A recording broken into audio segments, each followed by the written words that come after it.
Hello and welcome to Tete a Tete, France 24's flagship interview show. Our guest today is Mustafa Barghouti. He is the leader of the Palestinian National Initiative. He's also a physician, a longtime human rights activist, and he joins us from Ramallah in the West Bank. Welcome to the show, Mr. Barghouti. Thank you. The war in Gaza continues. The death toll continues to climb. As I said, you're a physician. You have connections on the ground. Can you tell us what the situation is in Gaza?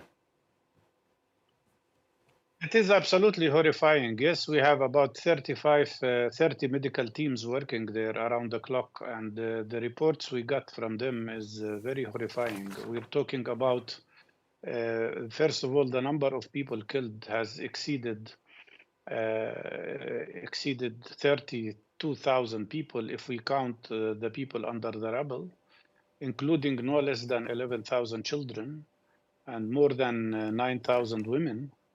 And the number of injured is almost 66,000 now. That means we have about 100,000 people, more than 4% of the total population of Gaza, killed or injured in 4 months. The injured people are also facing very harsh time because many of them do not receive proper treatment due to the Israeli destruction of 23 hospitals out of 35. And the lack of medications, I never thought in my life as a medical doctor that our colleagues will tell us they had to operate on people and amputate their legs to save their lives, but amputating them without anesthesia, operating even without anesthesia. Also, the humanitarian situation is very dire. There is a very serious starvation. According to the World Food Program, we have about 700,000 people who are starving. So people are starving, they don't have medications, they don't have supplies, and they are bombarded around the clock. It's the most horrifying situation ever. I don't think this has happened in any war before. And as Mr. Guterres said, the Secretary General of the United Nations, even only after the second month of this war, he said that the number of Palestinian children killed in Gaza is more than all children killed in all wars all over the world in the last 3 years. You talk about humanitarian situation, the issue of humanitarian aid.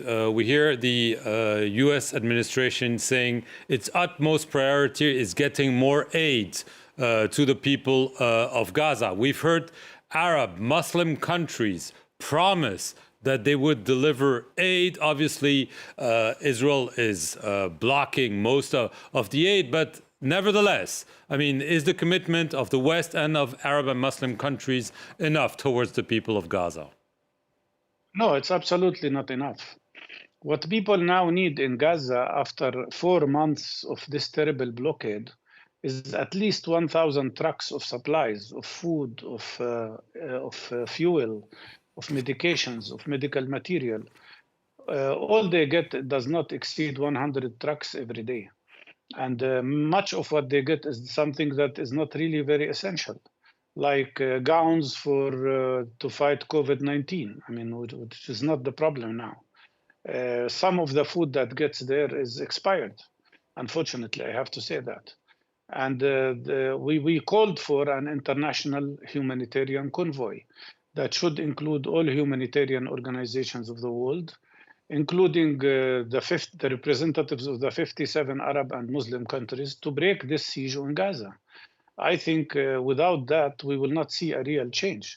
And as long as Israel is controlling everything that gets into Gaza, it is blocking the supplies.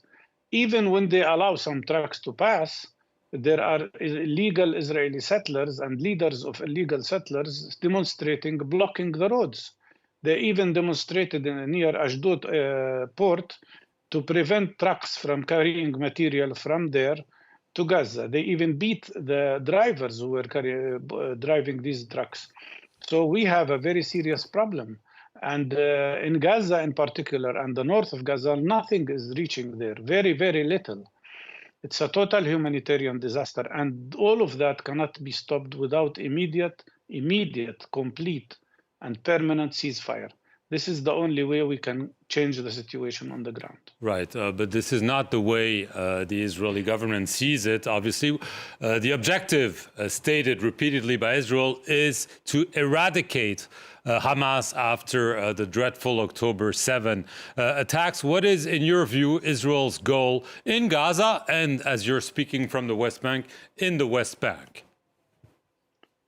The real Israeli goal is to eradicate the Palestinian people, not the Hamas.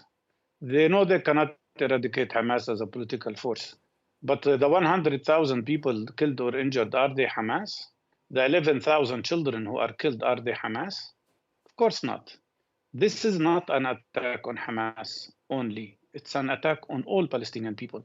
And when Israel declares that they want to eliminate UNRWA, the only United Nations structure that is capable of organizing supplies and humanitarian supplies to Gaza, this means they are really going after genocide. And that's why the International Court of Justice is discussing this matter. The potential, the possibility that there is an act of genocide committed by Israel against the Palestinian population. And what worries me most is these continuous calls from Israeli ministers like Smotrich and Ben-Gvir and many others, and they were calls made also by Netanyahu in the beginning of the war, to ethnically cleanse the population of Gaza. They speak now about attacking Rafah. Rafah has 1.4 million people at least clustered in a very small area. If they start bombarding Fatah, it will be the largest ever massacre in human history. And this clearly would be an aim to try to push Palestinians out of Gaza Strip to conduct ethnic cleansing. In my opinion, based on all the facts and numbers I told you, Israel is committing 3 war crimes in parallel: the war crime of genocide, the war crime of collective punishment, and the war crime of ethnic cleansing. Right. And didn't Hamas commit a terrible crime on October 7th? I don't support the killing of any civilian, whether Israeli or Palestinian, but I don't think that the death of 330 Israeli children, as they say, and I wish they were not killed, that justifies the killing of 11,000 Palestinian children. One thing does not justify the other, and there is no comparison. I mean, what you see here is massive bombardment of civilian population. More than 70% of all homes in Gaza now are destroyed. More than all universities are destroyed. Most schools are destroyed. What is the goal of Israel? To kill any possibility for life in Gaza? That's not an acceptable response. You've said in the past that you think Hamas is ready for a two-state solution if Israel is ready to recognize a Palestinian state. Do you still believe that this is true, or that Hamas is actually bent on destroying Israel rather than accepting a two-state solution? I think the claim that Israel is the victim in this conflict is incorrect. The people who are being killed now are Palestinians. The people who are eliminated are Palestinians. The whole idea of Palestinian statehood and independence is killed regularly and routinely by Israel. And Netanyahu declares that openly and publicly.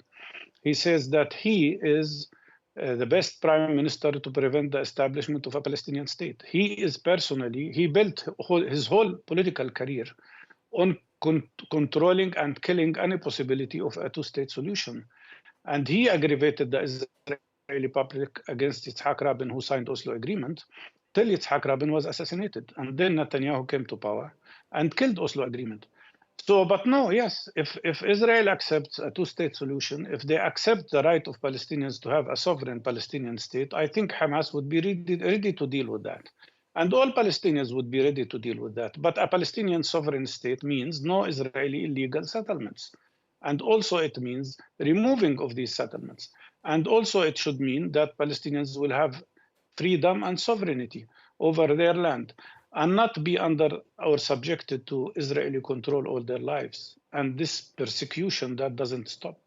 Right. Just to come back to Gaza, the U.S. administration wants a quote-unquote revitalized Palestinian Authority to essentially be in charge of managing Gaza the day after. You've been a vivid critic of the Palestinian Authority, said it was no authority at all. You've been critical of President Mahmoud Abbas. Is this, in your eyes, given your past criticism, a viable solution for Gaza? No, it's not. Because the question is, what does the United States means by revitalized authority? I tried to find out, and all I could find is that they talk about more securitization of the Palestinian Authority so that Israel would be satisfied. And when Mr. Biden says we need an authority that is acceptable to Israel, I think he's meaning that there should be a structure that is absolutely subservient to the Israeli side. Why doesn't he also say that the Israeli government should be acceptable to Palestinians if he was fair? But in reality, what they want is a more securitized authority, although they know very well that the Palestinian security apparatus is consuming more than 40% of our budget, and yet is incapable and does not protect any Palestinian from Israeli illegal settlers who are behaving as terrorists, attacking us, or they are unable to protect any Palestinian from the Israeli army that keeps invading all cities. One reality that is not known enough in the world media is that Israel has actually reoccupied Gaza, West Bank completely, and trying now to reoccupy Gaza as well. So they destroyed any authority of the Palestinian Authority. And Netanyahu said he doesn't want even a Palestinian Authority, revitalized or not revitalized, in Gaza. All he wants is to re-establish Israeli occupation of Gaza, put people in the most difficult conditions to conduct ethnic cleansing, and then he wants a bunch of collaborators to work as servants to the Israeli government. You know, something very similar to Quisling government. And that is not acceptable to the Palestinian people. In my opinion, what Palestinians now need is a unified national leadership. What we need is an interim national unity government that is acceptable to everybody, that keeps the unity between Gaza and West Bank, and it should be interim because eventually we should have the right to have democratic, free elections to choose our leaders. I don't know why the United States speaks about democratic elections everywhere in the world except in Palestine. Mustafa Barghouti, that's all we have time for. I want to thank you very much for appearing here on France 24 from Ramallah in the West Bank. And I want to thank you all for watching this show.